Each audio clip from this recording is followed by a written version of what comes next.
Hello दोस्तों, स्वागत है आपका आपके चैनल पे। दोस्तों मैं हूं संगम कुमार और आप देख रहे हैं channel forklift and EV.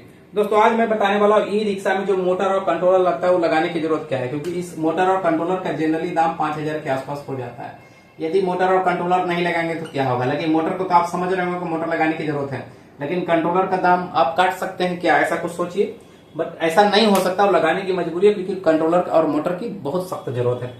Motor को तो आप सिंपली समझ ही रहे हैं कि मोटर लगाया क्यों जाता है। अब मैं मोटर के बारे में बता दूं, ये मोटर जनरली BLDC मोटर होता है। इसका पूरा नाम है ब्रशलेस डीसी मोटर, ठीक है। BLDC मोटर, इसमें 3 फेज सप्लाई होता है और उसके बाद इसमें एक एनकोडर लगा रहता है जिसको हॉल सेंसर बोलते हैं, और एक टेम्परेचर सेंसर लगा रहता है। इसी मोटर में हॉल सेंसर और टेम्परेचर सेंसर दोनों लगा रहता है, वो पतले पतले वायर रहते हैं और इसमें 3 सप्लाई रहता है UVW। ये मोटर है, इसको BLDC मोटर बोलते हैं। अब दूसरा एक कंट्रोलर है, ये BLDC कंट्रोलर है, मतलब ये कंट्रोलर जो है इसी मोटर को चला सकता है, BLDC मोटर को, नॉर्मल मोटर को नहीं। तो ये वाला कंट्रोलर है BLDC कंट्रोलर। अब इसका काम क्या है BLDC कंट्रोलर का? तो इसका काम है मोटर को कंट्रोल करना। इसका काम है मोटर को कंट्रोल करना। मोटर को कैसे कंट्रोल करेगा तो जनरली समझिए, आप यहां से समझो। मोटर में आपके पास बैटरी भी है, मोटर भी है, तो आप बोले कंट्रोलर लगाने की आवश्यकता क्या, जनरली ये दिमाग में आ सकता है। तो आप यहां से समझिए, आप ई रिक्शा को क्या करते हैं, एक्सीलेटर जितना दबाते हैं उतना भागता है, सही बात नहीं। लेकिन यदि मोटर को सप्लाई एक ही साथ सप्लाई दे, सब बहुत तेजी से भागा, तो आप उसको कंट्रोल कर पाएंगे क्या? नहीं, बिल्कुल नहीं कंट्रोल कर सकते। फुल स्पीड में रिक्शा चलेगी, बंद हो जाएगी, फुल स्पीड में रिक्शा चलेगी, बंद हो जाएगी, तो नहीं कर सकते। क्योंकि यदि मोटर में, यदि BLDC मोटर है तो कंट्रोलर से ही चलेगा, लेकिन यदि डीसी मोटर लगा दिए तो आप बैटरी से डायरेक्ट चला सकते हैं।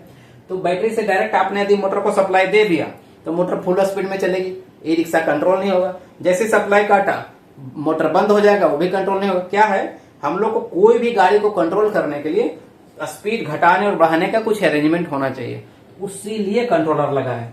अब हम लोग कंट्रोलर को नहीं बताते हैं कि तुम स्पीड घटाओ या बढ़ाओ मोटर को। मोटर के लिए कंट्रोलर को कौन बताता है? एक्सेलेटर पॉट जो आपके हाथ में लगा है, तो एक्सेलेटर बताता। हम क्या कहते हैं, एक्सेलेटर को घुमाते हैं, तो एक्सेलेटर जितना हम घुमाते हैं उतना कंट्रोलर को बता दिया जाता है, भैया ये इतना 5 किलोमीटर के स्पीड तक घुमा दिया है, तो कंट्रोलर क्या करेगा, इसको वोल्टेज 5 किलोमीटर के स्पीड से दे देगा। अब मान लीजिए और एक्सेलेटर चाप दिए तो बोलेगा कंट्रोलर मोटर को कि भैया अब 10 किलोमीटर के स्पीड से चलना है, तो मोटर को अब 10 किलोमीटर के स्पीड से वोल्टेज दे देगा। उसी तरह से एक्सेलेटर कम कर देंगे। एक्सेलेटर जब बोलेगा भैया अब 2 किलोमीटर के स्पीड से आदमी बोल रहा है चलाने के लिए, तो कंट्रोलर फिर से मोटर को बोलेगा अच्छा अब 2 किलोमीटर के स्पीड से चलो, तुम्हारा वोल्टेज कम कर रहे हैं।